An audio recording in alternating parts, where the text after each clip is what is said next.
Okay, so get this. It's coming down out there, right?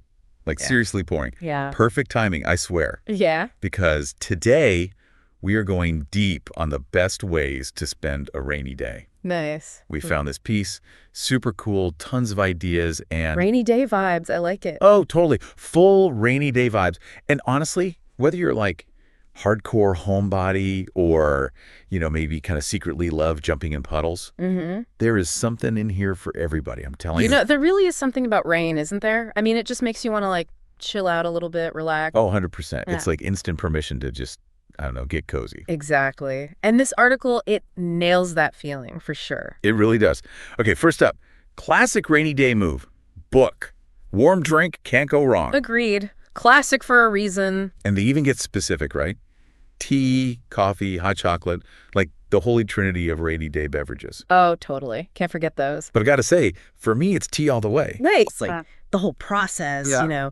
boiling the water, picking the perfect blend, that first sip. It's ritualistic almost. Totally. And that warmth just hits different when it's all gray and gloomy outside. It makes you feel safe and warm inside. Mm. It's interesting, though, even though all those drinks, tea, coffee, hot chocolate, they all get you to that cozy place, they each kind of do it their own way. Oh, for sure. Like tea, it's that whole calming ritual, right? Like you were saying. But then coffee, that can be like a little boost to get you energized to actually, power through that book. Yeah. And hot chocolate, I mean, come on, that's pure childhood comfort right there. Oh my gosh, yes. It's like coming in from the cold after playing in the snow as a kid. Exactly. That's the feeling. Okay, you've officially convinced me. I'm switching to hot chocolate for today. Good choice. Good choice. But okay, moving on. This article then talks about how rain can actually boost creativity, which I thought was interesting. It is. They mention writing, painting, cooking. So, like, what is it about a rainy day that makes us want to create?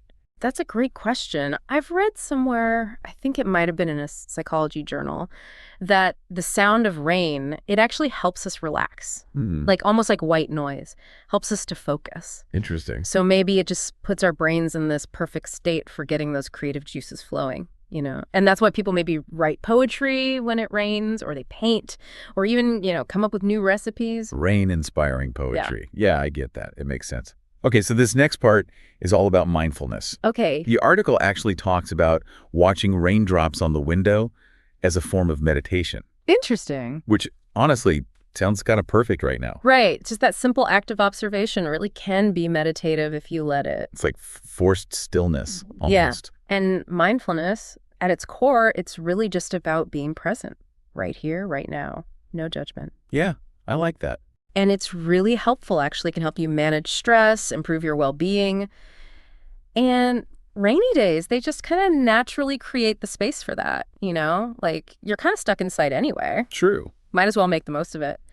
And the article mentions a couple of other things, too. Journaling, setting intentions. Yeah, right. Both really great ways to sort of check in with yourself, think about what you want to focus on, all that. So we've covered cozy, we've covered creative, we've covered mindful. But what about just straight up, like, relaxation? Yeah.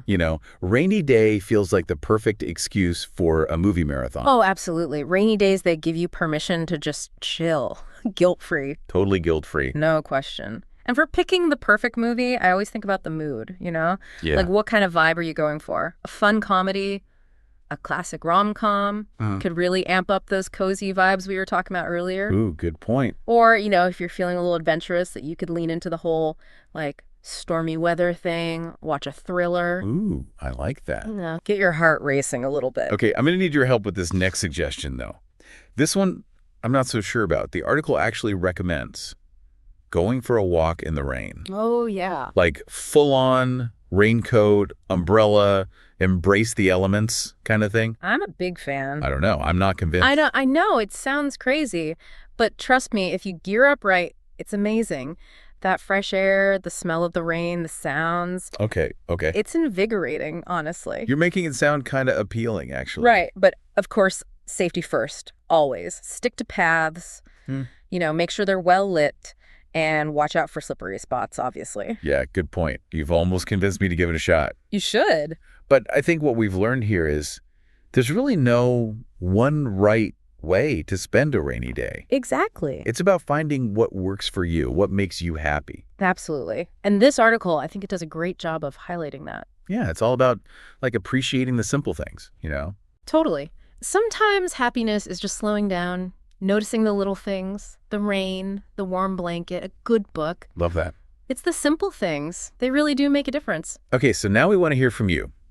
How do you make a rainy day special? What's your go-to? Let us know. And in the meantime, stay cozy out there. Stay cozy.